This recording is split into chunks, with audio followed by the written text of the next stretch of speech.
saya hormati Bapak Direktur Jenderal Tanaman Pangan, Bapak Dr. Suwandi, dan saya hormati Bapak Dr. Takdir Mulyadi, Bapak Direktur Perlindungan Tanaman Pangan, dan yang saya hormati Bapak Ibu semuanya, narasumber Pak Agustarno, Pak Nastain, dan Bapak Ibu yang peserta semuanya yang ada di sini. Assalamualaikum warahmatullahi wabarakatuh. Selamat siang. Saya izin share ya Pak. Semoga. Ya, untuk siang hari ini kita akan mendiskusikan mengenai pengenalan dan penentuan status hama porang. Jadi tadi sudah disampaikan oleh moderator Bapak Profesor Radian. Jadi untuk dasar penentuan status hama di suatu area itu sebetulnya ada rujukannya, yaitu dari ISPM nomor 8 mengenai Determination of Pest Status in an Area. Kemudian penentuan tanaman sebagai inang spesies hama, khusus pada porang itu belum ada, tetapi bisa mengacu kepada ISPM nomor 37, yaitu Determination of Host Status of Fruit to Fruit Flies, FTD. Nah ini kita bisa menjadikan salah satu pendekatan di situ. Nah, bagaimana dalam menentukan suatu status hama di suatu area dan tanaman inang, apakah porang itu tanaman inang, ini memang akan membawa konsekuensi Bapak Ibu yang tadi disampaikan oleh Bapak Direktur Jenderal Tanaman Pangan maupun Bapak Direktur Perlindungan Tanaman Pangan, itu bahwa ekspor kita itu harus memenuhi beberapa kriteria. Salah satunya tentu bebas dari hama karantina, selain juga bebas dari residu pestisida kimia. Nah, definisi hama pes itu kalau kita lihat memang sangat bervariasi. Tetapi secara umum Bapak Ibu bisa mengacu kepada definisi yang ada dari FAO ya, dan IPPC, bahwa itu adalah merupakan spesies atau strain atau biotip dari tumbuhan, ya, hewan, patogen, ya. Jadi ada macam-macam ya. Yang intinya itu adalah merusak tanaman atau merusak produk tanaman ya di situ. Atau tumbuhan, ya, tumbuhan atau tanaman yang dirusak. Bisa tumbuhan, bisa tanaman. Nah, itu masuk dalam kategori pes. Nah, dalam tempat kita sebut sebagai OPT, yaitu organisme pengganggu tumbuhan. Ya. Organisme pengganggu tumbuhan terdiri dari spesies hama, patogen, dan gulma. Secara singkat begitu. Jadi, kemudian status porang sebagai inang, ini perlu diklasifikasikan ya, bahwa porang sebagai inang itu seperti apa, sehingga nanti kita bisa merujuk ke hamanya gitu ya. Yang pertama adalah bisa jadi porang sebagai inang alami, yaitu inang utama ya padanannya ya. Kemudian yang kedua sebagai inang semi alami, yaitu inang alternatif bagi hama ya. Kemudian bisa juga sebagai bukan inang bagi spesies hama gitu. Nah, bagaimana kriteria dari ketiganya? Yang pertama, dikatakan inang alami bila mana Bapak Ibu menemukan porang itu diserang oleh spesies herbivore. Nah, herbivore tersebut yang menyerang itu memakan porang, entah memakan apapun, ya. Kemudian merugikan secara ekonomi jelas, karena hama harus merugikan secara ekonomi. Kalau tidak merugikan secara ekonomi, bukan hama. Ya. Nah, perkembangan, tetapi yang menjadi dasar di sini dikatakan inang alami itu apabila herbivore itu memakan porang, kemudian mampu menghasilkan keturunan secara normal. Jadi pertumbuhan dan perkembangan dirinya makan porang itu terpenuhi ya nutrisinya, kemudian dia sehat, ya kawin, bisa menghasilkan keturunan, keturunannya normal, itu maka porang ini merupakan inang alami bagi spesies hama tersebut. Kemudian ketika kemudian porang itu di alam tidak pernah diserang oleh spesies herbivore, tetapi kemudian ada penelitian-penelitian, kajian-kajian dicobakan lah, dikasih aja makan porang, mau enggak gitu ya, dipaksa. Jadi uji tanpa pilihan. Nah setelah dipaksa di situ diberi pakan, ternyata bisa hidup, ya. Bisa hidup, pertumbuhannya juga normal, kemudian bisa kawin, bisa menghasilkan keturunan, keturunannya juga normal, maka itu disebut sebagai inang semi alami, sehingga porang dalam hal ini menjadi inang semi alami bagi spesies herbivore tersebut. Nah, ketika kemudian tanaman porang di lapangan tidak pernah ditemukan, kemudian diuji di laboratorium, ternyata secara ilmiah juga tidak dimakan oleh herbivore tersebut atau herbivore tersebut memakannya, kemudian bisa menjadi sampai dewasa, tetapi kemudian tidak normal atau tidak menghasilkan keturunan yang normal, maka dia dikatakan bukan inang. Artinya dia tidak bisa memberi kecukupan pakan bagi spesies herbivore untuk bisa menghasilkan keturunan secara normal. Itu dikatakan bukan inang. Nah, oleh karena itu, kalau kita sudah mengetahui hal itu, tentu yang perlu diperhatikan bahwa status inang ini dapat berubah ya seiring waktu karena perubahan-perubahan kondisi biologis. Ini juga nanti hubungannya dengan keberadaan hama di suatu tempat. Nah, ini saya kira ini mengulang ya review Bapak Ibu bahwa tidak semua yang makan porang itu hama porang, tetapi bisa jadi dia adalah herbivore saja. Ketika populasinya dari waktu ke waktu pada garis keseimbangan umum itu kita sebut sebagai herbivore. Tetapi ketika kemudian populasinya tinggi atau tingkat merusaknya tinggi, maka herbivore itu kita beri status sebagai hama. Maka perlu dikendalikan agar populasinya atau daya rusaknya menurun sampai pada garis keseimbangan umum sehingga itu menjadi herbivore lagi. Yeah. Nah, penentuan ambang ekonomi ini bisa dilakukan berdasarkan data empirik dari petani ya selama bertahun-tahun, kemudian dilihat bagaimana misalnya ini hasil, kemudian populasi herbivore dilihat sampai di mana dia merugikan, sampai di sini misalnya. Maka bila terjadi kerugian ekonomi di sini, maka ambang ekonominya adalah 7. Misalnya seperti itu. Sehingga setiap waktu ketika harga berubah, tentu ambang ekonomi ini juga akan mengikuti perubahan tersebut. Nah, ini sama dengan yang tadi disampaikan oleh Bapak Direktur Perlindungan bahwa teknologi itu akan ditemukan oleh Bapak Ibu petani. Ya, sehingga nanti di situ akan mantap. Nah, ini juga demikian. Ambang ekonomi nanti bisa didapatkan oleh Bapak Ibu berdasarkan pengalaman-pengalaman yang dialami selama bertahun-tahun, kemudian dari data itu bisa diambil sebuah kesimpulan. Nah, kemudian yang berikutnya adalah status spesies hama di suatu area, yaitu penentuan spesies hama maupun penentuan keberadaannya di suatu area, itu membutuhkan penilaian dan penentuan dari seorang ahli. Nah, seorang ahli tentu bisa dari balai penelitian, dari LIPI, dari universitas, dari mana-mana yang itu merupakan ahli di bidangnya. Ya, kalau OPT ada hama, ada penyakit, ada gulma dan sebagainya. Nah, status spesies hama di suatu area itu bisa jadi dikatakan ada, ya, terdapat spesies hama di suatu area. Misalnya ini ada porang, oh ada belalang, oh berarti ada di situ ya. Kemudian tidak ada, oh itu nggak pernah ada, di porang itu tidak pernah ditemukan. Maka jelas bahwa spesies itu tidak ada di suatu area itu. Tapi ini area ya. Area itu bisa jadi memang dia tidak ada bukan karena tidak suka porang, tapi karena keberadaannya yang tidak ada. Ini sinergis dengan yang tadi, kalau tadi itu adalah hostnya, adalah inangnya, kalau ini adalah keberadaan di suatu area. Kemudian keberadaannya bersifat sementara.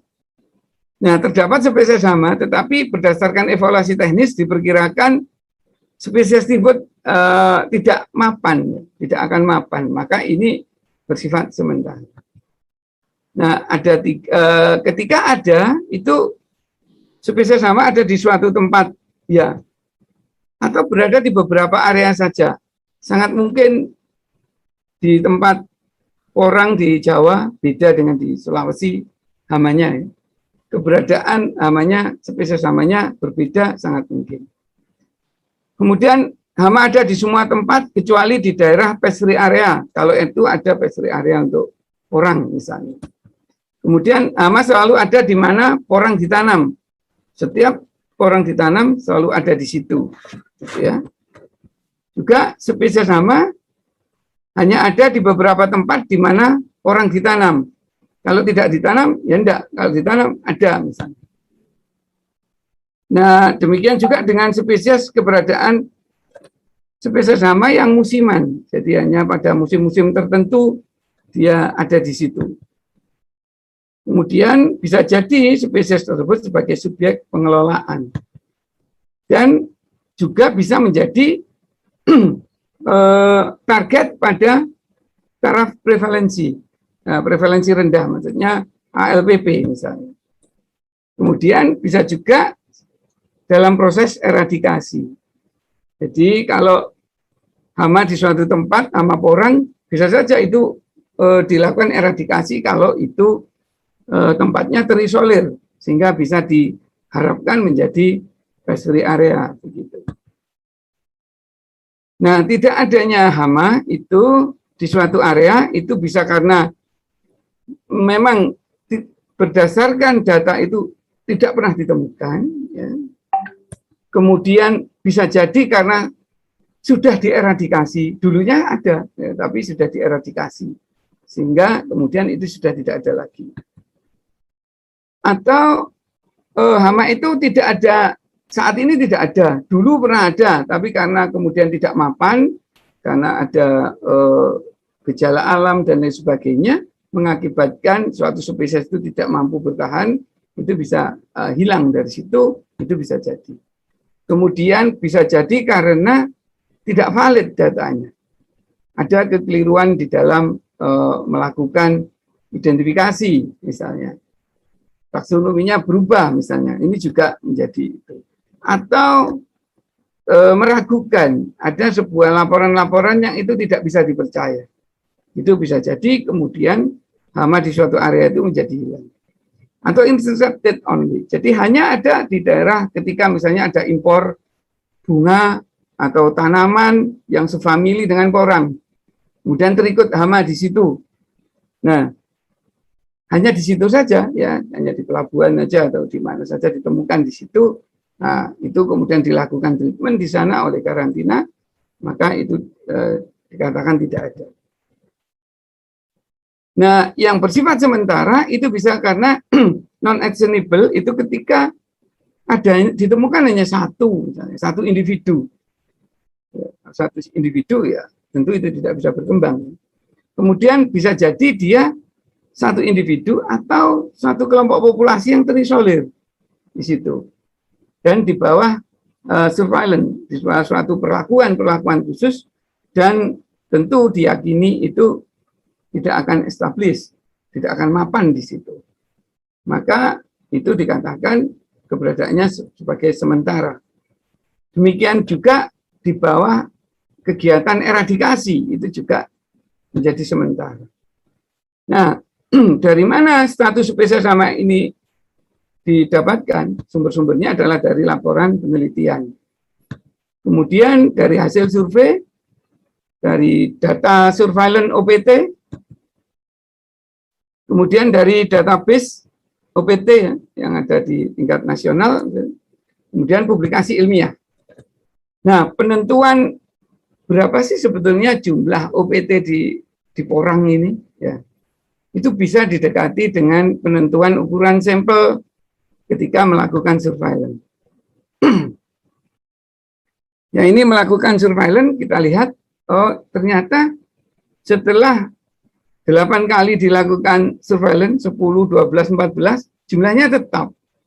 Maka dihentikan di situ ya. Surveillance-nya dihentikan, maka kita putuskan di situ ada 13 herbivore yang memakan porang gitu ya. Nah, ini adalah caranya begitu nanti kita menentukan. Ini adalah tabel-tabel surveillance OPT, nanti untuk orang bisa diadopsi ini.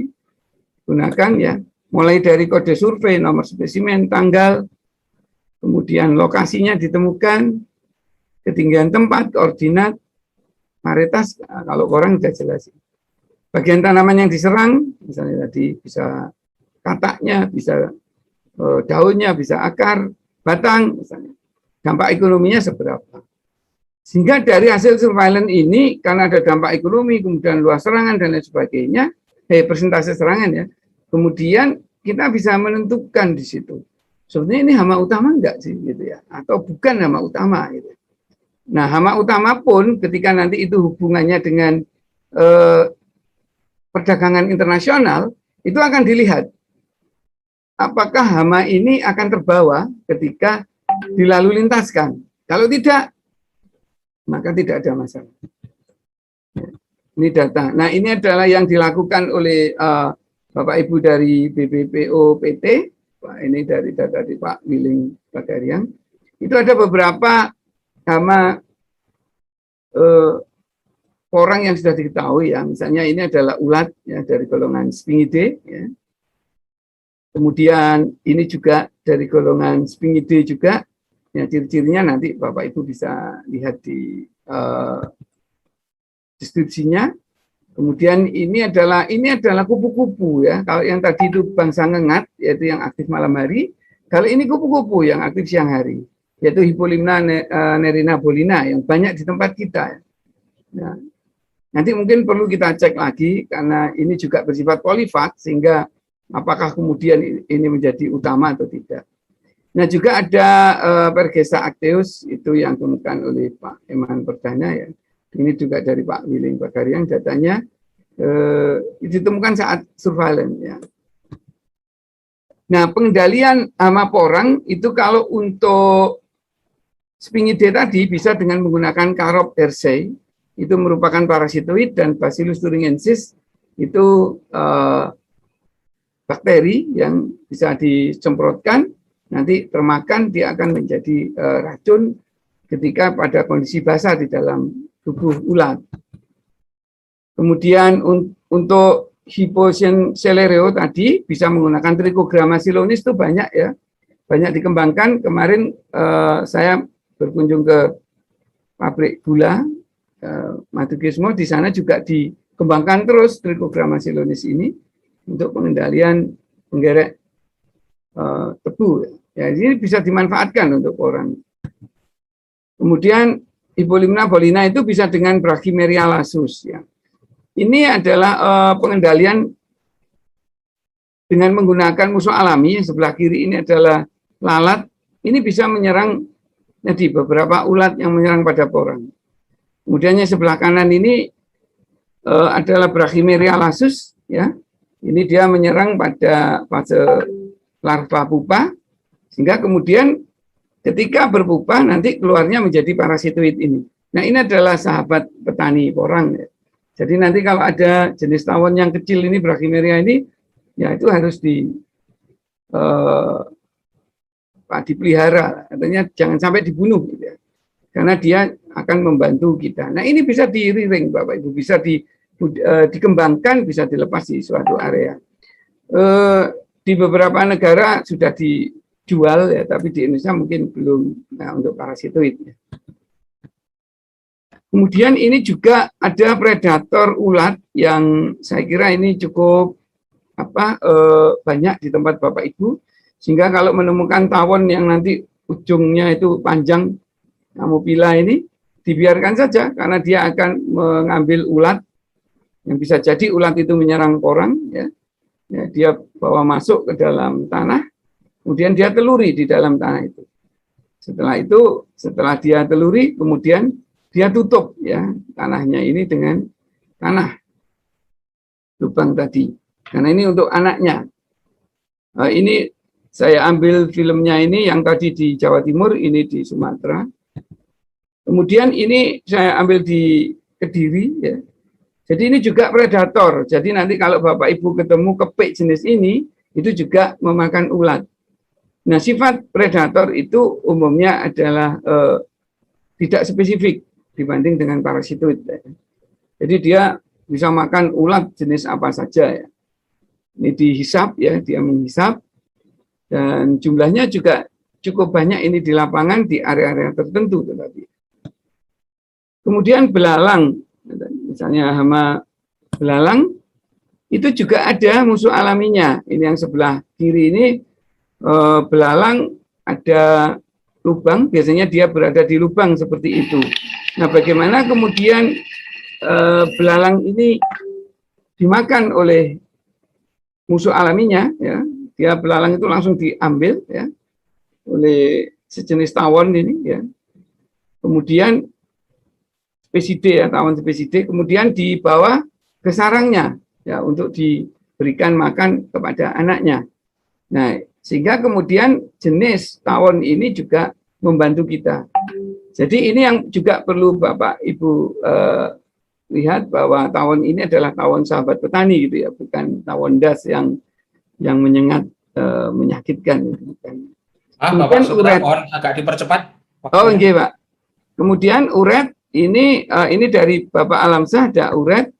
Nah, ulet itu ada musuh alaminya yang sebelah kiri ini, yaitu golongan tawon juga ya. Jadi nanti tawonnya itu masuk ini, Bapak Ibu, masuk ke dalam, kemudian dia bertelur di dalam uret, tubuh uret. Ya, kemudian anaknya akan memakan uret tersebut. Bagaimana dengan siput dan keong ya? Jadi kalau membedakan siput dan keong cukup mudah ya. Kalau keong itu bercangkang, kalau siput itu tidak.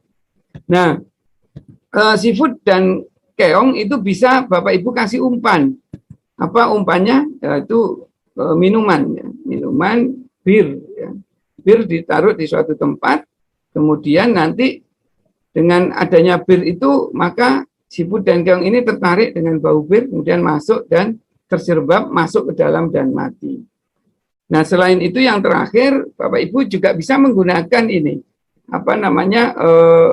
insektisida botani ya. Misalnya 2 umbi bawang putih digerus atau dijus, dimasukkan dalam botol tertutup, kemudian ditambahkan minyak sayur sebanyak 0,4 liter dan didiamkan selama 1 atau 2 hari. Kemudian nanti disaring, aplikasi itu 15 ml ditambahkan 1 liter air, dicampur sampai homogen, kemudian disemprotkan pada siput. Ya. Yang berikutnya, kalau untuk ulat itu Bapak Ibu bisa menggunakan daun mimba. Itu dikeringkan di tempat yang teduh, ya tidak boleh kena sinar matahari.